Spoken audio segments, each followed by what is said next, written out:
this will be my last year on this show. Welcome back to Disney Marvels for week of July 26, 2020. This is episode 94. Disney Marvels, the show about Disney, Marvel, Lucasfilm, Muppets, Pixar, Fox, the parks, and much, much more. If it has to do with Disney, it's fair game. I'm your host, Matthew Graken. We'll be back after these brief messages from our sponsors. And now, on with the show.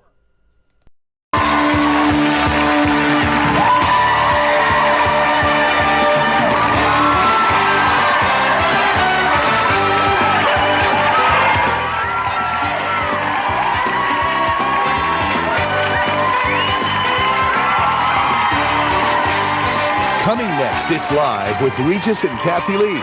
Today, I love doing this show. I love the segments, talking to the people, but there's one segment that I do because I feel it needs to be done to honor people, but I don't like doing it because it usually means we've lost those people. In this past weekend, we lost someone else, another part of the Disney ABC family. Regis Philbin passed away July 24th, 2020. So I want to talk a little bit about who was Regis and some of his achievements. Regis Francis Xavier Philbin was born August 25th, 1931 in New York City, part of an Irish Catholic family. Regis Philbin was the eldest son of Frank and Florence Philbin and grew up in the Bronx. He was named after his father's alma mater, Regis High School, a Jesuit boys' school in Manhattan.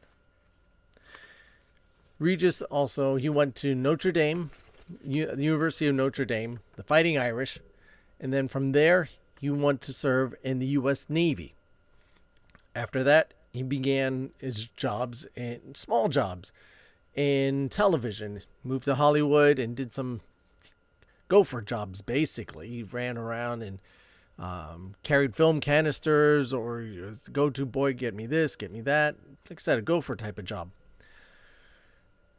Eventually, he was able to get some news work and work for some news broadcasting on the radio and television, mostly sports.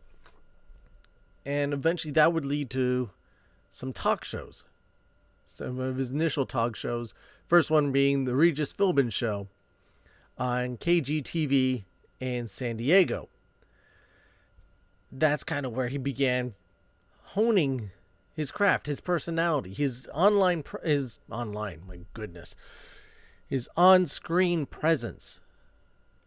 And with little money for writers and content, he would talk to the audience and tell them things that he's observed and kind of talk to the audience and see what they're saying and get them involved, which wasn't too common back then.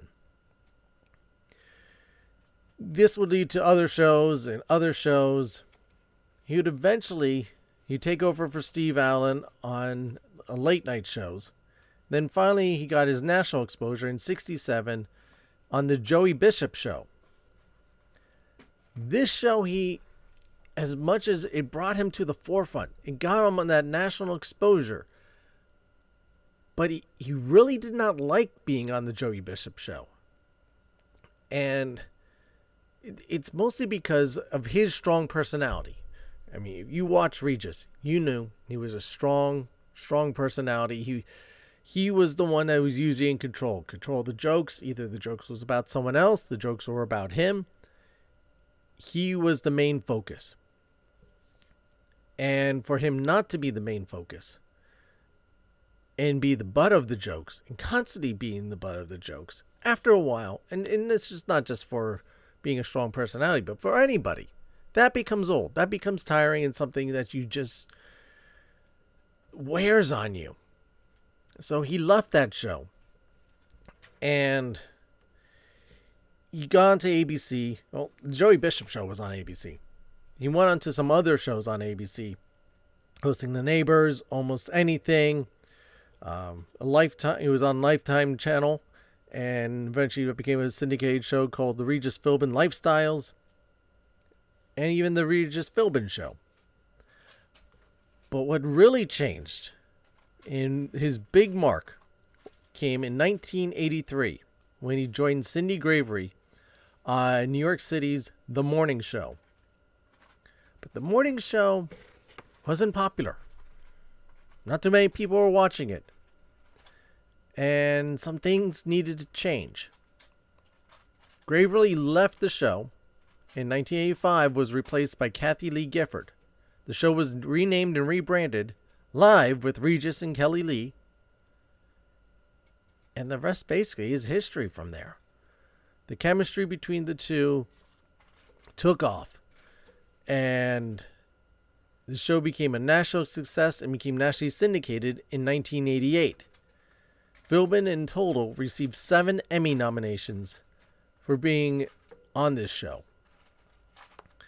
The two of them would write books together, would host Miss American pageant, would do even concerts. Philbin even himself would do nightclub acts.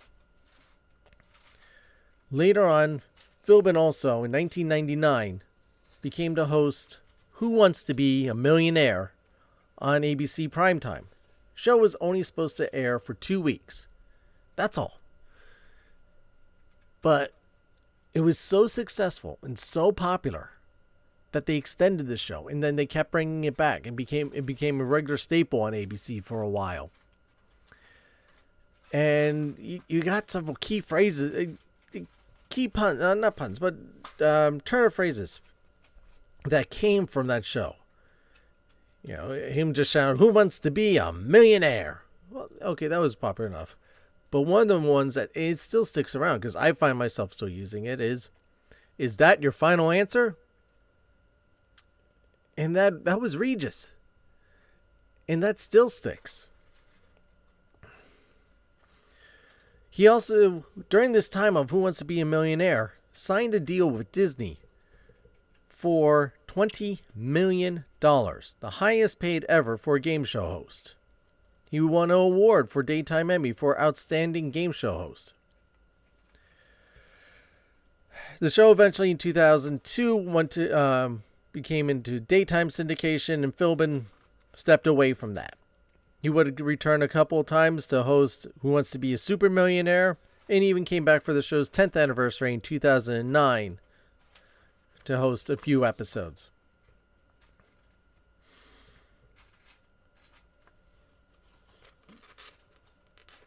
Regis, obviously, eventually on Live with Regis and Kathy, had to be turned into Regis and Kelly, because Kathy eventually would step away from the show.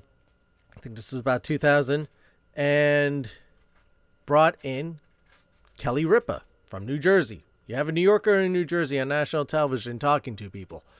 Either people didn't understand them, or it was just fantastic chemistry.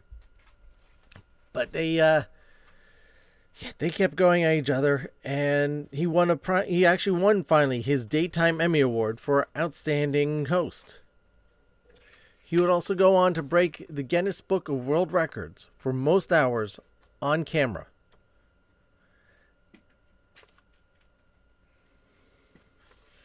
Regis also was a big supporter of the American Heart Association, dealing with high cholesterol and heart issues himself. Believe it or not, he would even do an exercise video. It came out in the early 90s. Regis, my personal workout.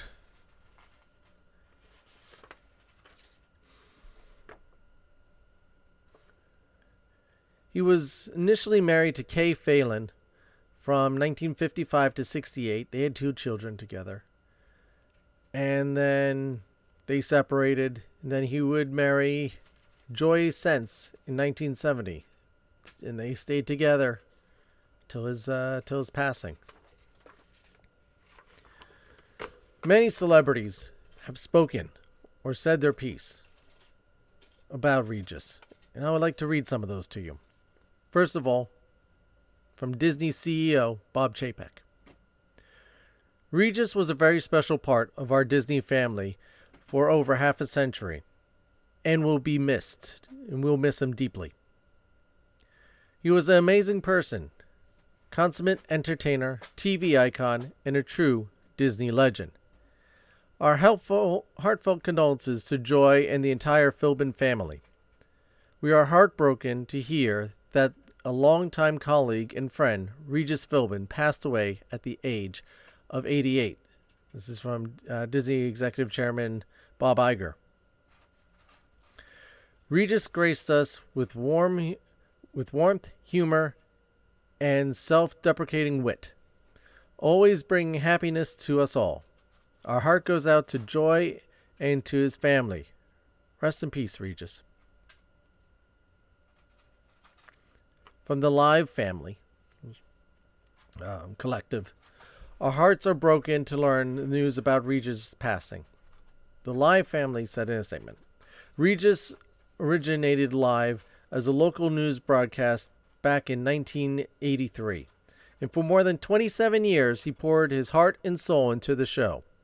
Many of the members of our staff began their careers at Live with Regis and were lucky enough to learn from a master broadcaster.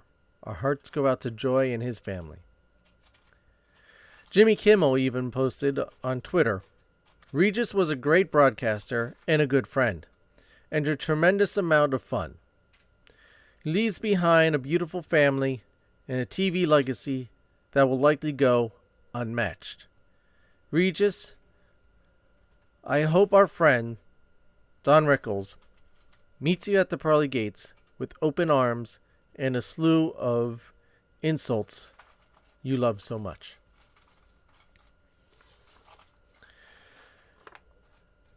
Regis also hosted the Disney Christmas Parade for several years, and appeared as a guest on several TV shows, including Kelly Ripa's ABC series Hope and Faith, as a car salesman, Handsome Havelsums,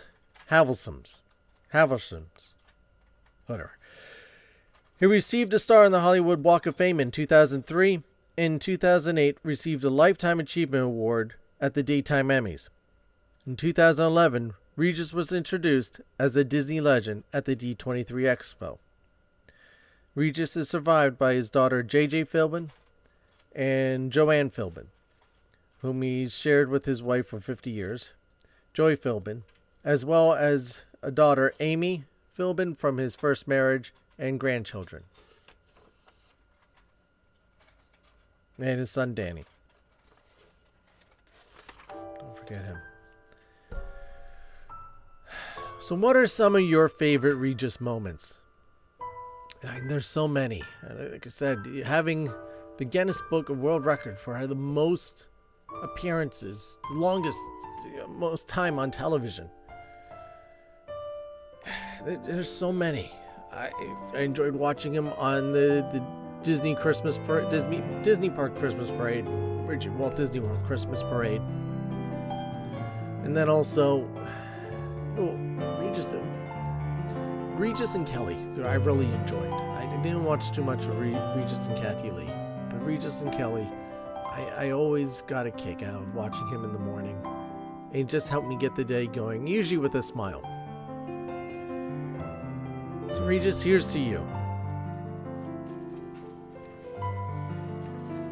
Again, share some of your favorite Regis Philbin moments. Join the conversation on Facebook, facebook.com/Disney Marvels Podcast, or our Facebook group, facebook.com/groups/Disney Marvels Podcast.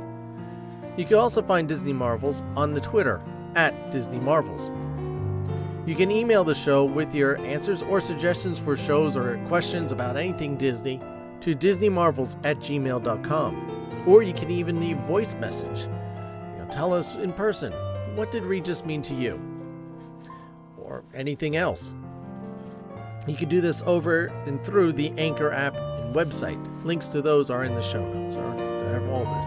And I want to thank you for your time. I know how little time we all have these days, and just how crazy everything has been going, trying to get back to normal, the new normal, whatever you want to call it.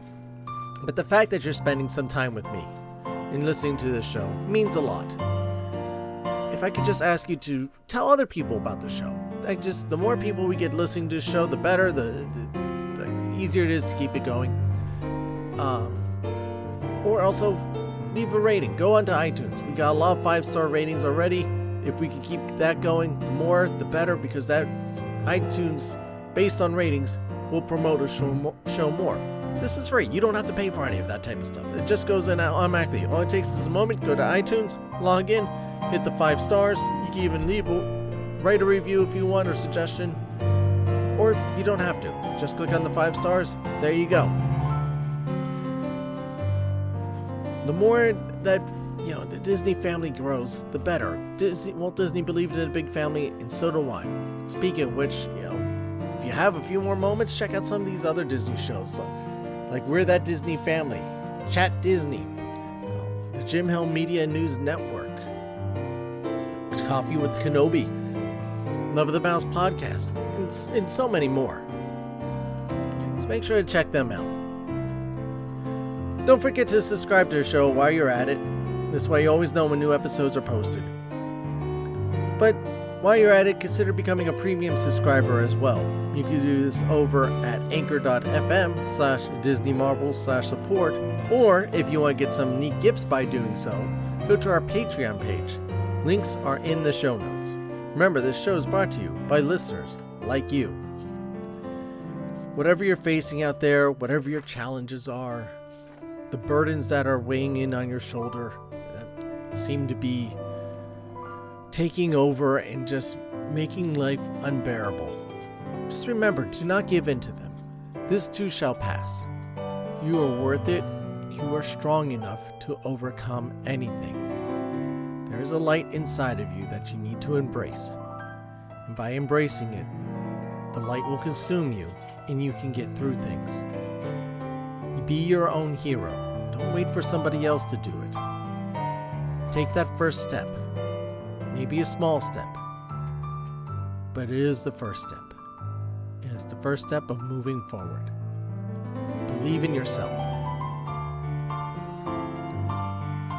Now I'd like to end this show with a quote from Walt Disney. I believe that the entertainment usually fulfills some vital need in normal curiosity from every man, woman, and child who seeks it. It's Walt Disney.